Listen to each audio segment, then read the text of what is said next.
पहली चीज है इसके अंदर आइडेंटिफाइंग ब्रेक पॉइंट्स। क्या लिखा है भाई?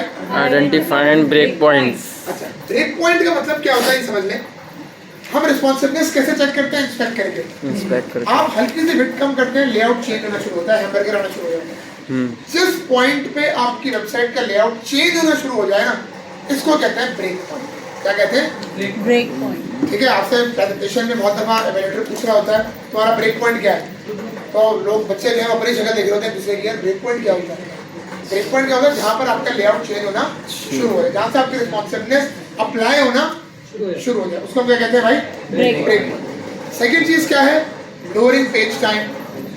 पेज का जो लोड टाइम है उसको कम से कम करो। एनिमेशन जितनी कम कर सकते हो करो, उतनी कम, नीचे आ जाओ।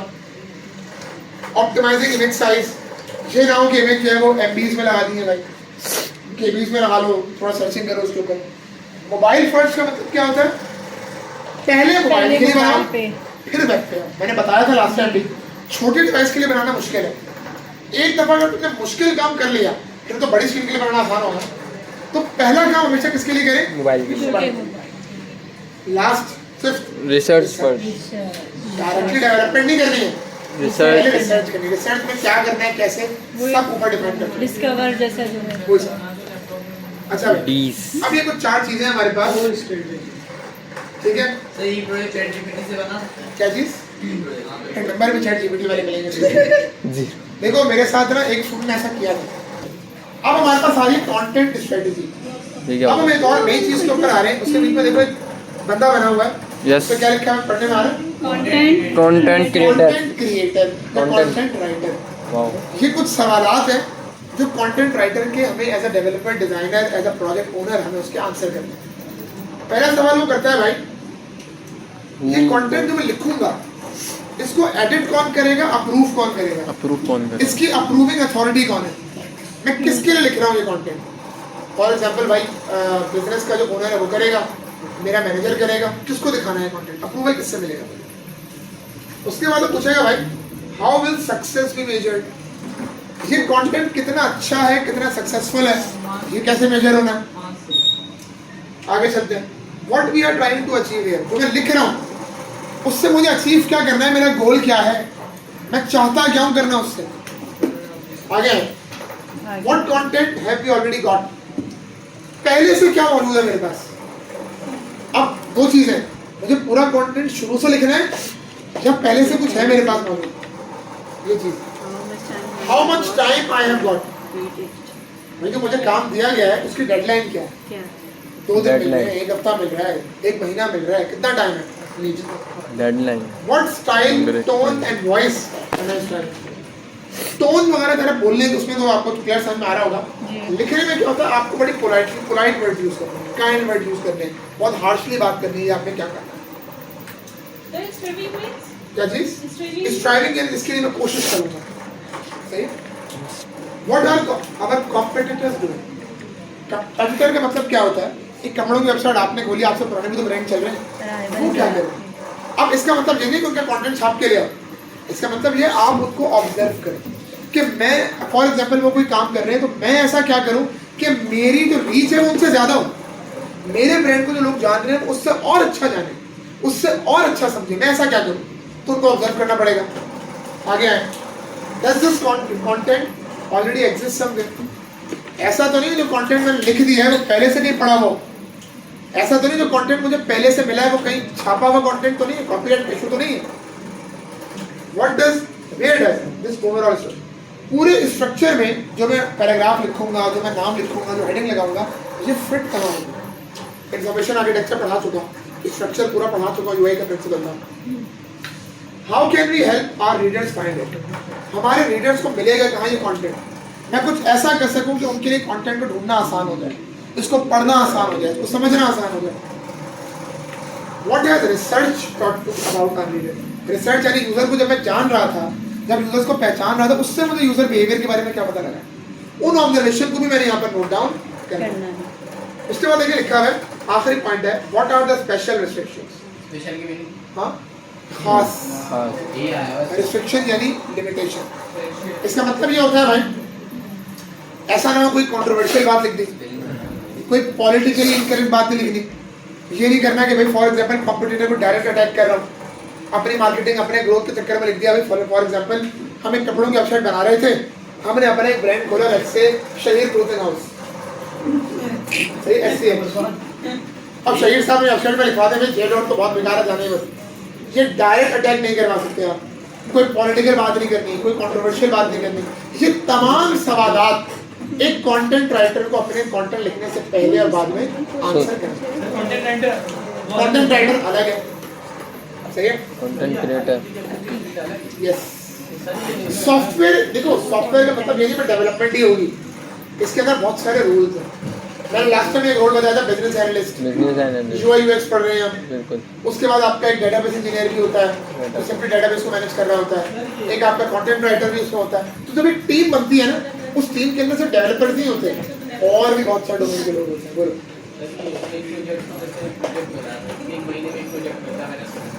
Content audit. अच्छा, ऑडिट सिर्फ कंटेंट का नहीं होता, बहुत जगह आप लोगों ने नाम सुना होगा, फाइनेंशियल ऑडिट भी होते हैं। क्यों होते हैं किसी को पता है? ऑडिट का बताएं। कॉमर्स से कोई स्टूडेंट नहीं है यहाँ पे? कॉमर्स या बीकॉम कोई सर बीकॉम ऑडिट के बारे में नहीं सुना? बिजनेस की सारी सर अभी तो हमने ऑडिट का मतलब होता है चेकिंग, चेक करना, ठीक है, चेक करना, वेरीफाई करना कि जो लिखा गया है वो सही है भी या नहीं, उसमें एरर तो नहीं है। अच्छा, सही है। जैसे फर्म वगैरह में Yes. जॉब होती है ऑडिट वगैरह, ऑडिटर का काम यही होता है कि जाके जायजा लो कि काम सही हो रहा है नहीं हो रहा, प्रॉब्लम तो नहीं है। कंटेंट ऑडिट का मतलब क्या होता है? जो लिखा बना गया है लिखा गया content, अब उसको चेक करना। जो सवालात ऊपर हुए थे क्या उनके मुताबिक है, वो सारा कुछ अप्लाई हुआ है उसके ऊपर।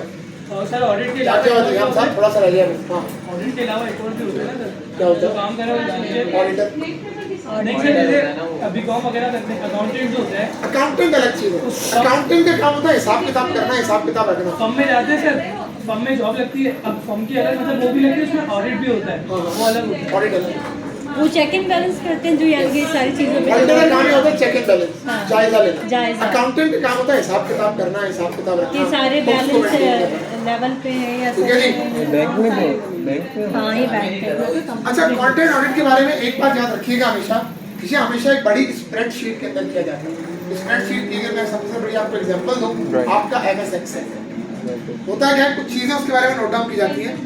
ये नेविगेशन टाइटल, पेज नेम, एक टॉप पे Page देखें, name, एक टाइटल लिखा हुआ नजर आ रहा है, यस ये सही है नहीं? फॉर एग्जांपल ऊपर लिखा हुआ तो आ रहा है अबाउट, अंदर कांटेक्ट का पेज खुला हुआ है, ये चीज। पेज का नाम जो रखा है वही चल रहा है नहीं चल रहा, हो सकती है। हो सकता है ना गलती। यूआरएल URL पता लगा वेबसाइट कपड़ों की होस्ट हुई है, फॉर एग्जांपल मैंने शहीद क्लोथिंग हाउस को होस्ट करना था, वेबसाइट इसकी बनी हुई है, मैंने उसका नाम रख दिया खुर्शीद हेयर सैलून। अब सर्च सैलून कर रहा हूं, अंदर कपड़े आ रहे हैं। ये चीज फिर क्या होता है, उसके बाद क्या होता है, की कमेंट। वेबसाइट है सर। अब जब पूरा एक जायजा लिया जा रहा होता है तो ऑडिटर अपने कमेंट देता है उसको, वो बताता है भाई या तो ये काम सही है, और अगर सही नहीं है उसमें क्या गलतियां हैं, इसको सही कैसे करना है, इसके बारे में कमेंट सेक्शन के अंदर ऐड किया। सर ये पहले बताते हैं ना, अभी ऊपर वाले प्रोजेक्ट पे देखते हैं सही से। बताता हूं जा रहा हूं। अब देखो भाई, अब कंटेंट ऑडिट में क्या क्या बातें होती हैं, अब ये देखिए। पहली चीज क्या है, अब यहाँ देखेंगे सवालात है कुछ हमारे पास। Content type, content type, is it an essential और माइनर पेज? एसेंशियल का मतलब होता है लाजमी, जरूरी। माइनर का मतलब होता है नहीं भी होगा तो काम चल जाएगा। तो क्या ये कोई जरूरी पेज है या बस ऐसे ही एक्स्ट्रा लगा हुआ है, नहीं भी होगा तो काम चलेगा? टॉपिक टैग, मेटा डाटा, क्या बताया था मतलब इसका? मेटा और data, data about the data, data सही है। ये एसईओ में ज्यादा लंबी डिटेल आएगी इसकी, तो वहां पर बात करेंगे। मेटा डाटा काम वही कर, काम वही आएगी। उसके बाद हमारे पास क्या है भाई, ऑथर। ऑथर, लिखने वाला कौन है? Author, owner. हाँ सर। ये लिखवाया किसने? ओनर, ऑथर लिखने लिखने वाला, वाला, ओनर लिखवाया लिखवाया किसने? किसके लिए लिखा है? Date last updated. आपने आखिरी दफा चेंजेस कब की थी इस कंटेंट के अंदर? कोई एरर था तो आपने अपडेट किया नहीं किया? अच्छा, जो अपडेट वाली बात है ये आगे जाके मजीद अभी क्लियर होगी एसईओ के अंदर। Attach files, related what data is connected from side bar. For example जो मेन कंटेंट में डाटा लिखा हुआ है, क्या वो साइड बार में कहीं कनेक्ट हो रहा है? क्या उसका कोई लिंक आगे पीछे तुमने दिया है? कोई लिंक बनाया है, कनेक्शन या नहीं बनाया, रिलेशन है नहीं है? Availability, is the content compatible? अब ये चीज बड़ी इंपॉर्टेंट होती है, यहाँ पर मोस्टली लोग गलती करते हैं। वेबसाइट चल रही है कपड़ों की, कंटेंट आ रहा है जूतों का, सही है, इलॉजिकल बात है, ठीक है, तो कंपैटिबिलिटी को भी देखिए। जो काम कर रहे हो ना उससे रेलेवेंट कंटेंट होता है, उसके मुताबिक छोटे भी तो डालते हैं। अगर देखो तुम्हारा काम ऐसा है कि दोनों चीजें सेलेक्ट करते हो फिर तो ठीक है, रेलेवेंसी है, पर सोचो कि तुम्हारा काम सिर्फ गारमेंट्स का है, गारमेंट्स सही है, और तुम्हें जूतों में कंटेंट डाल के बैठ गए, अब बताओ क्या लॉजिकली काम करेक्ट होना चाहिए? ठीक है, कुछ इस तरीके से बेसिकली इसका ऑडिट किया जाता है। देखिए जो मैंने बताया था नेविगेशन, पेज टाइटल, यूआरएल, और आखिर में क्या है? अब देखिए कमेंट में उन्होंने बताया है कि भाई ये मिस्टेक्स हैं, ये सही है, इसमें ये एडिट कर लो, ये चेंज कर लो, इस तरीके से कंटेंट ऑडिट होता है, किया जाता है।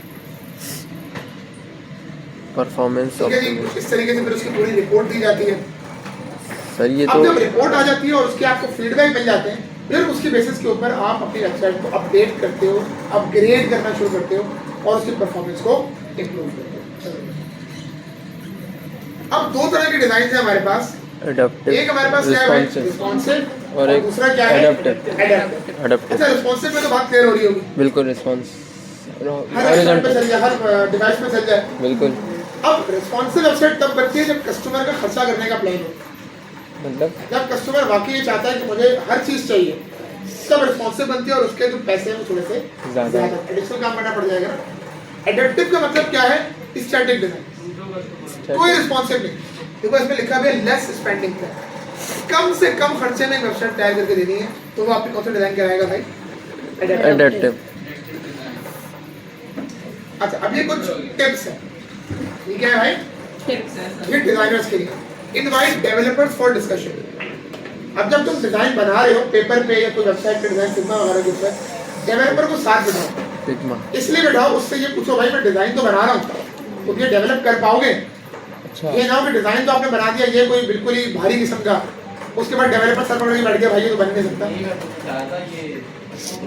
हाँ, अब यहाँ पे टिप्स में लिखा भी है, तुम्हें उसको इनवाइट करना है, आओ साथ बैठो, मैं बना रहा हूँ, देखो अपना इनपुट दो, अपना कंट्रीब्यूशन तो अपना बताओ पहले। डिनर रख लेंगे पंचायत इसको बिठाते हैं, वो भी हो।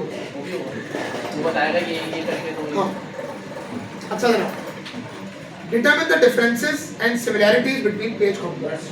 क्या चीजें सेम होंगी और क्या चीजें डिफरेंट डिफरेंट थर्ड क्या है? यूज नॉर्मल स्टेटमेंट, इसे मैंने कहा था VH यूज करो, परसेंटेज यूज करो, हाइट के बारे में नहीं, सिर्फ विड्थ के बारे में बात हो रही है। और आखिरी क्या है? ये है एसिबल। एसिबल QA का मतलब होता है क्वालिटी एश्योरेंस, मैं समझा तो आप क्वेश्चन आता वेबसाइट को टेस्ट करके देखो, तो भाई QA उनको आपने जब भागना नहीं है, उनको अपनी वेबसाइट का भी ठीक है मसला आ रहा है चेक करो, प्रॉब्लम है बताओ क्या प्रॉब्लम, फीडबैक। लोग क्या करते हैं? भागते हैं। अच्छा, QA का काम क्या होता है? सिर्फ वेबसाइट का बेड़ा गर्क करना, मतलब लिटरली बेड़ा गर्क करना। आपने अपनी वेबसाइट बनाई भी है, फॉर एग्जांपल क्या करना है, वो अतरंगी इनपुट डाल के चेक करेगा, अजीब से इनपुट डाल के चेक करेगा, चल रही नहीं चल रही। अच्छा। अगर उसको कहीं पर कोई एरर मिल गया, वो लंबी चौड़ी रिपोर्ट बना के आपको भेज देगा, चलो बेटा दोबारा करो। मतलब काम नहीं होता, लिटरली ये होता है। मतलब प्लस माइनस कर रहा था वो, ठीक है, फिर बस उसने डेसिमल में आ गड़बड़ आ गई गया, तो भाई क्यों आ रही, गड़बड़ नहीं आनी चाहिए। डेसिमल नहीं आ रहा। अच्छा, की हो रहा है ठीक, इसकी टिप्स थी भाई, टिप्स फॉर डिजाइनर्स, अब आते हैं जनाब टिप्स डिजाइनर, कोडर्स, कोडर्स, जो डेवलपर्स हैं उनके लिए क्या है भाई? Use JavaScript to support media. अच्छा, मीडिया क्वेरीज और मीडिया इनक्वायरीज, मॉडलर में सवाल आ जाता है भाई, लोग कहते हैं सर इसमें तो क्वेरीज पड़ी हैं, ये तो इनक्वायरीज आ गया। भाई तकरीबन एक ही बात होती है, इंक्वायरीज और क्वेरीज एक ही बात। एक इक्वल है। यस, यूज EMS और percentages, do not use saddle width. Saddle width का मतलब है पिक्सेल में विड्थ को फिक्स नहीं करना है, 100% पे करना है या VH पे करना VH में करो, वर्टिकल VH में हाइट। करो। तो आखिरी है भाई, मुझे पता है तुम लोगों को थोड़ा सा बोरियत हो रही होगी इसको पढ़ने से, पूरी इसीलिए हो रही सर, बहुत हो रही है हैवी वाली। वो इसीलिए हो रही है, मैं समझा देता हूँ कि तुम लोग को थ्योरी पढ़नी पड़ रही है, पहले कोडिंग थी, लेकिन याद रखो सिर्फ थ्योरी, सिर्फ कोडिंग हर चीज नहीं है, उसके साथ साथ प्रिंसिपल्स भी तुम्हें अप्लाई करने हैं। ये नहीं कि मीडिया क्वेरी और इंक्वायरी, कोडिंग दे दो भैया आती है मुझे वो करके चले जाओ, ऐसा नहीं है, वो तुम्हें और भी काम में इंडल्ज करेगा, वो यहाँ से ठीक है भाई। एक ही फील्ड में तो जाओगे, लेकिन तुम्हें ये सब पढ़ना पड़ेगा। इस बेचारे के साथ भी करनी भी डिजाइनर के साथ सर 1 बज गया होने वाला है, खत्म हो गया, आखिरी है। आपको अच्छी कौन सी आसान हो आसान तुम दो काम कर सको, बस आसान वो है। सर मैं आपको रखूंगा ना। सर आप बताएं ना, ये हम नहीं रखते किसी को। सर आप बताएं देखो, कि depend हमें कोई गाइड करें, गाइड depend करें। करता है कि आपको किस काम को करने में मजा आता है, या वो काम जो आप बहुत महारत के साथ बहुत अच्छे तरीके से कर सको, वो आपको करना है। सर जैसे डिज़ाइन जैसा आता अभी है आप पे depend तो है। डिज़ाइनिंग भी आती है और इसके अब कोर्स देखो, को भी एज आता अ है। डेवलपर तुम्हें थोड़ा बहुत आइडिया डिजाइन का भी होना चाहिए, होता है तभी तुम डिजाइनर की मीटिंग में अपना इनपुट दे पाओगे। बिल्कुल। अब तुम्हें पता ही कुछ नहीं, तुम बोलोगे हाँ ठीक है मैं बनाता जा, बाद में देखेंगे। डेप पे डेप पता वाला होगा वाला तुम तो जवाब काम दोगे। बिल्कुल communicate regularly with the design regularly उससे पूछते रहोगे खुद भी जाके डेवलपर कि भाई क्या बनाना है दिखा दे। चेनाओं के एंड में कोई चीज बना के दे दी, अब वो खुद समझ नहीं आ रही हो गया क्या, ऐसा मतलब होता है। कौन ऐसी कोई हैवी किस्म की चीज बना दी, अब डेवलपर साहब परेशान है यार, उससे पूछते तो अच्छा था, उसको पहले दे देता भाई मैं इनपुट अपना, सही है ना। तो यहाँ पर आपके 4 सेशन जो है वो ख़त्म हो गया, बस अभी 2 और बाकी है। तो रह गया बस।